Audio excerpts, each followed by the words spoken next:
చేయలేదని చెప్పని ఈరోజు మాట్లాడుతున్న మాటలను ఒకసారి ఈరోజు కాంగ్రెస్ పార్టీ పక్షాన్ని తీవ్రంగా తప్పుపడుతూ ఒకటి అడుగుతున్న వినోదరావు గారిని సూటిగా, ప్రతిమ మల్టీప్లెక్స్ లో గతంలో టాకీసులు అందుంటే మీ ప్రతిమ టాకీస్ సెల్లార్ లో అట్టపెట్టెల్లో దొరికిన 6,66,00,000 మాయి కావాలని ప్రమాణం చేయగలుగుతారా మీరు అడుగుతున్నా? మా డబ్బు కాదు, మా ఉమ్మడి డబ్బు కాదు, రాబోయే ఎన్నికల్లో నేను ఎంపీగా పోటీ చేసిన కోసమే నా బంధువులు నేను కలిసి అక్కడ దాచుకున్నాను చెప్పని అన్నట్టు పాటు తప్పు అని చెప్పి ప్రమాణం చేయగలుగుతూ ఉంటారు మీరు. ఎన్నికల్లో డబ్బుతో గెలవాలని చెప్పినటువంటి మీకు ప్రజలు తగిన రీతిలో 100 రోజుల కింద బుద్ధి చెప్పారు. రాబో రోజులు కూడా తగిన రీతిలో మీకు బుద్ధి చెప్తారు. డబ్బును కాళేశ్వరాన్ని కామధేనుగా చేసుకొని విచ్చలవిడిగా డబ్బులు సంపాదించుకుంది అవినీతి అక్రమాల ద్వారా నాణ్యత కట్టడాలు కట్టని చెప్పని ప్రజలకు పోయింది. కాబట్టి ఈ లోక్సభ ఎన్నికల్లో ఈ 17 సీట్లలో ఒక్క సీటు కూడా మీకు రాదు. అసలు మీరు 3rd ప్లేస్కి వెళ్ళిపోయారు.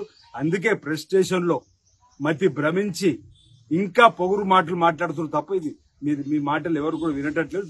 మీ వ్యాఖ్యలను ఖండిస్తున్నాం. ఈ శుద్ధ పూస మాటలు మానుకోవాల్సిందిగా వినోద్ కుమార్ చెప్తా ఉన్నాం. గతంలో ఎందుకు మీ కేసీఆర్ ఫ్యామిలీకి ఈ శుద్ధ పూస మాటలు చెప్పలేదు? ఆనాడు Congress party, TDP, YSR, CPI, CPM మొత్తం మంది ప్రతిపక్ష నాయకులు, ఒక ఎంఐఎం, బీజేపీ అందరికి ఇవి కలుపుకున్నప్పుడు ఇది తప్పని ఎందుకని అడుగుతున్నా. ఇప్పుడు స్పీకర్ గారు వెంటనే నిర్ణయం తీసుకోవాలని అంటాడు. 2014లో మధుసూదనాచారి 2014లో స్పీకర్ గా ఉన్న మధుసూదనాచారి గారికి ఎందుకు చర్యలు తీసుకోమని చెప్పలేరు 23 మంది ఎమ్మెల్యేల మీద. 2018లో స్పీకర్ గా ఉన్న పోచారి శ్రీనివాసరెడ్డి పైన ఎందుకు ఒత్తిడి చేయలేరు వెంటనే వాళ్ళపై చర్య తీసుకోమని? అంటే మీకొక రూలు మాకొక రూలా? రాజకీయ వ్యూహాలు ప్రతి వ్యూహాలు తెలుసు. సందర్భాన్ని బట్టి మా నాయకుడు 100 రోజుల పరిపాలన అయిపోయిన తర్వాత పీసీ అధ్యక్షుడు హోదాలో గాంధీ భవన్ లో ఒక గేటు తెరిచినట్టునే ఇంత బెంబెలెత్తిపడుతుంది. మొత్తం గేటు తెరిస్తే మీ టీఆర్ఎస్ పార్టీ ఖాళీ.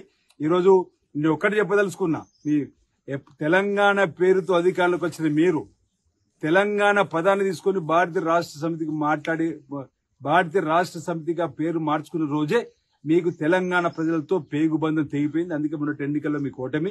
ఇక రాబో రోజుల్లో మీకు తెలంగాణలో స్థానం లేదు. భారతదేశంలో మహారాష్ట్రకు డబ్బులు ఖర్చు పెట్టారు, ఎక్కడెక్కడికో పోయి మీరు తెలంగాణ సొమ్మంతా కూడా దానం చేసిన ప్రజలకు వెళ్ళింది. కాబట్టి ఈ రోజు మీకు ఈ గతి అనేది మాట సందర్భంగా చెప్తూ రాబో రోజుల్లో మేము ప్రజాస్వామ్య పంతాలను ముందుకు పోతాం.